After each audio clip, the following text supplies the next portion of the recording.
오늘 우리에게 주신 하나님의 말씀 잠언 25장 8절로 15절 말씀입니다. 생명샘과 9월 22일 목요일 말씀 경우에 합당하게 행하라. 함께 읽겠습니다. 너는 서둘러 나가서 다투지 말라. 마침내 네가 이웃에게서 욕을 보게 될 때에 내가 어찌할 줄 알지 못할까 두려우니라. 너는 이웃과 다투거든 변론만 하고 남의 은밀한 일은 누설하지 말라. 듣는 자가 너를 꾸짖을 터이요 또 내게 대한 악평이 내게서 떠나지 아니할까 두려우니라. 경우에 합당한 말은 아로새긴 은쟁반의 금사관이라. 슬기로운 자의 책망은 청종하는 귀의 금고리와 정금 장식이니라. 충성된 사자는 그를 보낸 이에게 마치 추수하는 날의 얼음 냉수 같아서 능히 그 주인의 마음을 시원하게 하느니라. 선물한다고 거짓 자랑하는 자는 비 없는 구름과 바람 같으니라. 오래 참으면 관원도 설득할 수 있나니 부드러운 혀는 뼈를 꺾느니라. 아멘. 오늘 말씀은요, 이 생활 현장에서 부딪히는 이 다양한 문제들에 대한 지혜로운 대응을 가르치고 있어요. 주로 말에 대해서 많이 가르치고 있는데요. 8절에 보니까 너는 서둘러 나가서 다투지 말라. 마침내 네가 이웃에게서 욕을 보게 될 때 네가 어찌할 줄을 알지 못할까 두려우니라. 이 나가서 다툰다는 이야기는 이 법대로 하자 하는 사람이 있죠. 어떤 일이 분쟁이 생기면 그래 법대로 하자 하고 막 핏대를 세우고 그래서 법으로 해결하려고 하는 사람들이 있습니다. 그런데 실제로 법정에 서게 되어지면요, 생각만큼 그렇게 문제가 수월하지가 않습니다. 왜냐하면 시시비비를 온전하게 가리려면 시간이 굉장히 많이 걸리거든요.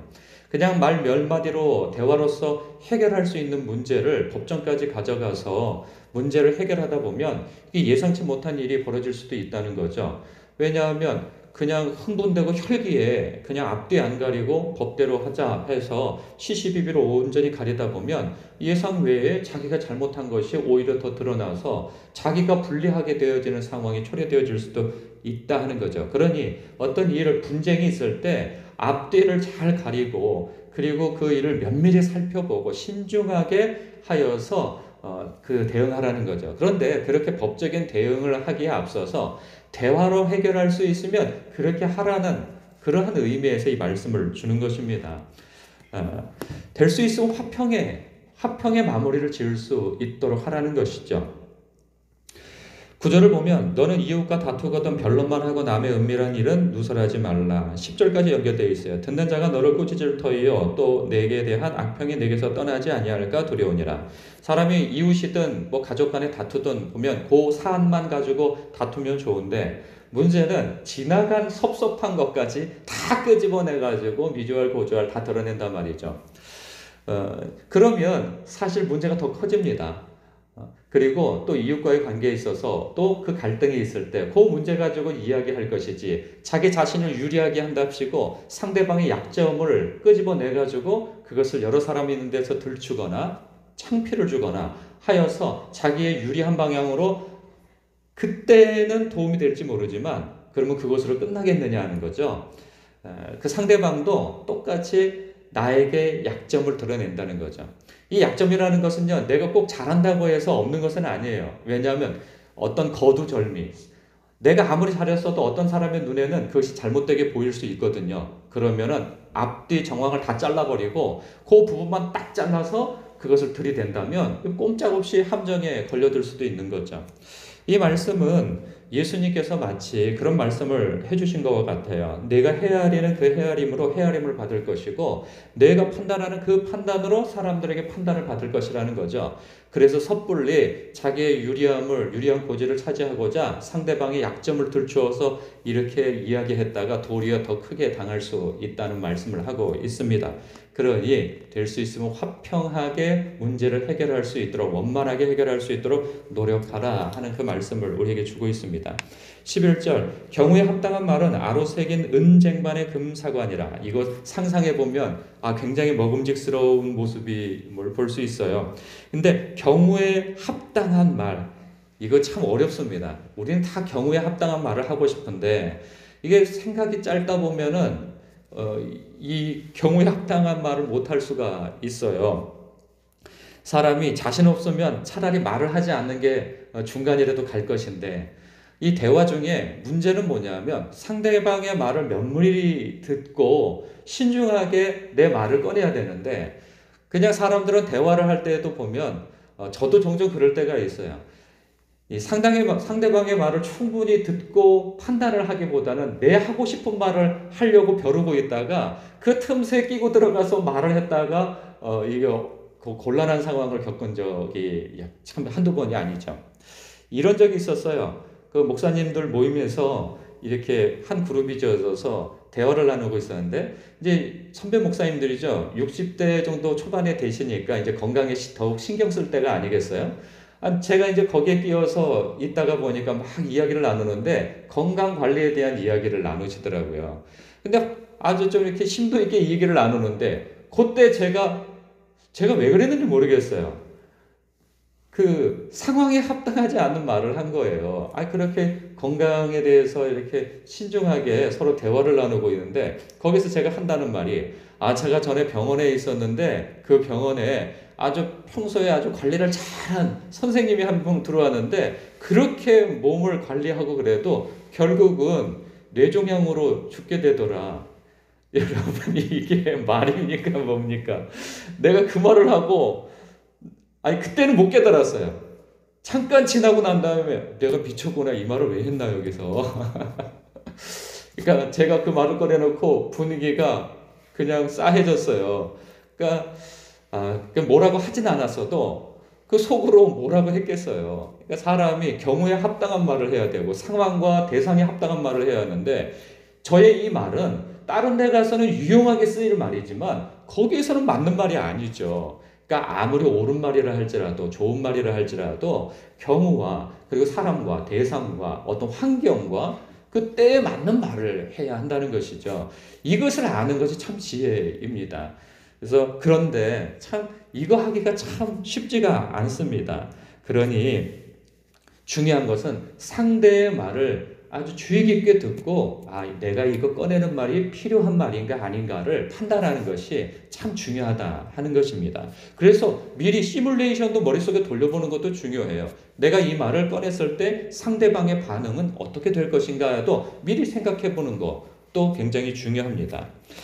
12절, 슬기로운 자의 책망은 청종하는 귀에 금고리와 정금 장식이니라. 여기서 보면 슬기로운 자의 책망 그리고 청종하는 귀가, 이게 서로 하모니가 맞아야 돼요. 이게 조합이 맞아야 돼요.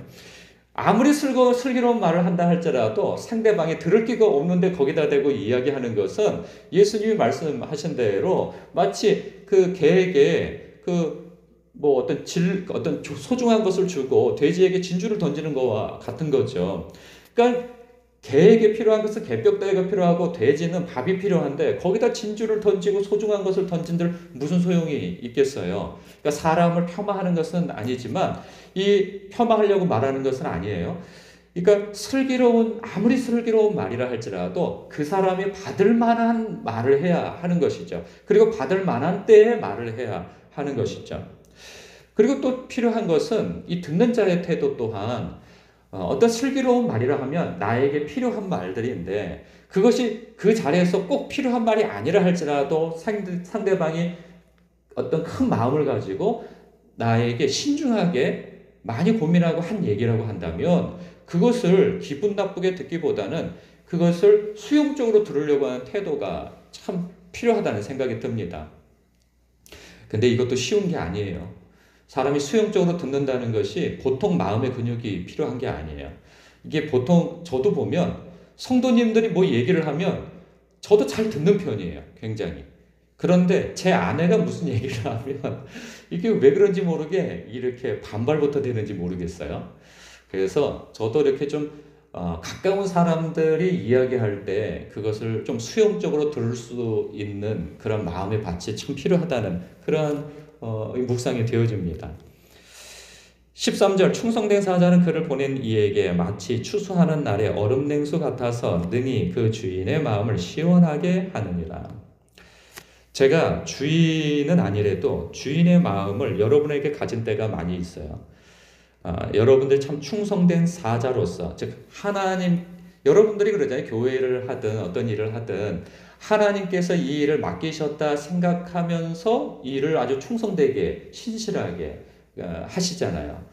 그럴 때 보면 제가 너무 감사하기도 하고 그리고 마음이 시원하기도 하고 하나님, 여러분께 감사함과 동시에 하나님께 감사하게 되어지기도 하죠. 그렇다면 제가 하나님의 마음을 다 갖고 있는 것은 아니라도 하나님께 제가 이렇게 여러분에 대해서 흡족한 마음을 가질 때 하나님께서는 얼마나 더 흡족한 마음을 가지실까, 그런 생각도 해봅니다.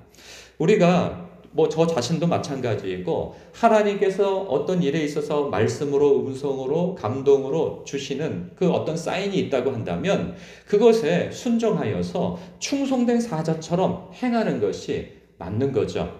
이때 이 왕정시대 때, 고대시대 때에는 이거 어떤 주인이든 왕이든 어떤 중대하고 시급한 문제에 있어서 자기의 사자를 보낸단 말이에요. 그러면 한 번 보내면 연락을 할 수 있습니까? 오늘날처럼 뭘 할 수가 있나요? 하지 못해요. 가면 끝나는 거예요. 가서 그 사람이 그 보낸 자의 마음에 합당한 어떤 일 처리를 해야 한단 말이죠. 그런 마음으로 우리가 일 처리를 하게 되어진다면 하나님이 기뻐하시고 또한 우리를 보낸 어떤 사람도, 상급자도 기쁘게 할 수 있는 그러한 태도가 되어질 것입니다. 그러한 삶의 태도가 우리에게 다 있기를 참으로 축복합니다. 14절, 선물한다고 거짓 자랑하는 자는 비 없는 구름과 바람 같다. 이게 참 허풍선이라는 거죠. 쓸데없는 거라는 거죠. 참 그런 걸 돌아봅니다. 우리가 식사 한번 합시다. 말은 그렇게 하는데 그냥 말로만 끝나는 경우가 많이 있잖아요. 관용적 표현으로. 밥 한번 살게. 그리고 아무 일이 없는 그러한 일들이 있고, 기도할게요. 이렇게 하고 기도 안 하는 경우도 많고요. 한번 찾아뵙겠습니다 라고 얘기하고 무소식이 되어지는 그런 일들이 얼마나 많은가 싶습니다. 저 자신도 이렇게 말만 하고 어떤 행하지 않는 어떤 관계에 있어서 이런 일, 내가 뭘 선물한다고 얘기를 해놓고 하지 않은 일은 혹시 있지 않나 잊어버리고 이런 거 좀 돌아봐야 되겠다. 왜냐하면 이 들은 사람은 반드시 기억하거든요. 말한 사람은 잊어버려요.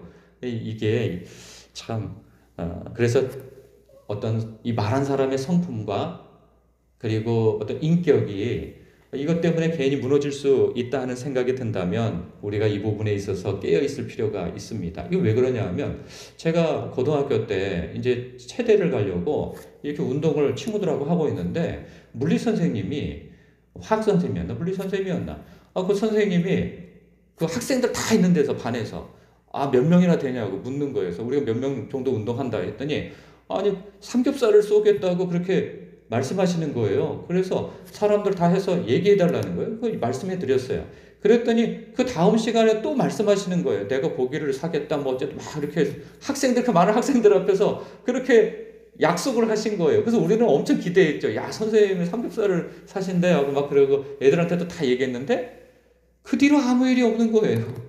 그냥 2번씩이나 반에서 수업 시간에 그렇게 얘기를 하셨는데, 근데 그게 아직까지도 기억나는 거 보면은 들은 사람은 기억을 하는데 말한 사람은 기억을 못 한다는 사실이에요.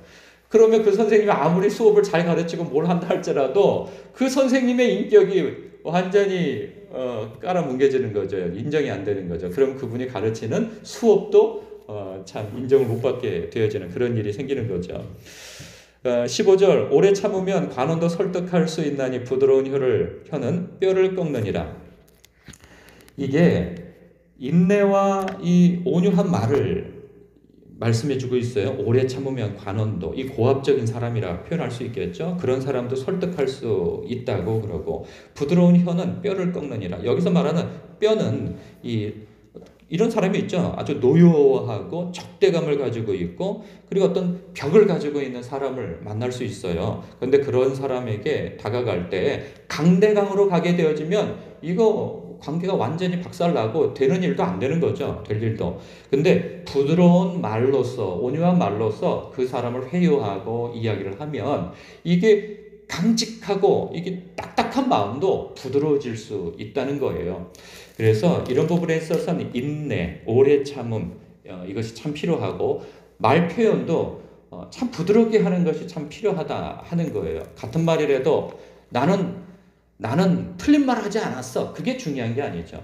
사람은 내용보다도 그 좋은 내용을 어떤 어감과 어떤 제스처로 전달하느냐. 그러니까 이 언어가 다 포함되어져 있는 거예요. 내용이 옳다고 해서 다 옳은 게 아닌 것이죠. 그것을 감싸고 있는 그런 포장지와 같은 표현력, 그리고 감정, 어투, 표정, 이러한 것들이 같이 부드러워야 하고 같은 좋은 내용을 가져야 한다 하는 것입니다. 이건 우리의 삶 속에서 정말 필요한 일이라는 생각이 듭니다.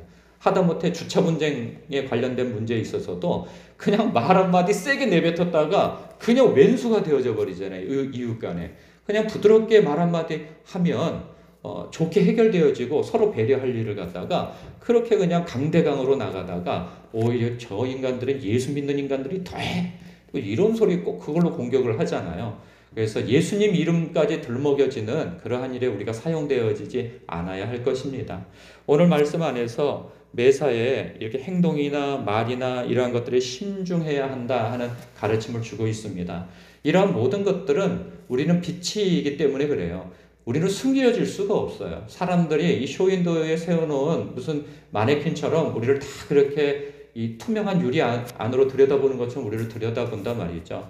그래서 말하는 거나 행동하는 거나 다 예수님이라면 어찌할까. 그리고 내가 예수님의 사자로서 내가 사람들 앞에 비추어질 때 나의 착한 행실로 말미암아 하나님께 영광 돌려지는 일에 더욱 신경 써야 되겠다 하는 묵상이 여러분들에게 있기를 바랍니다.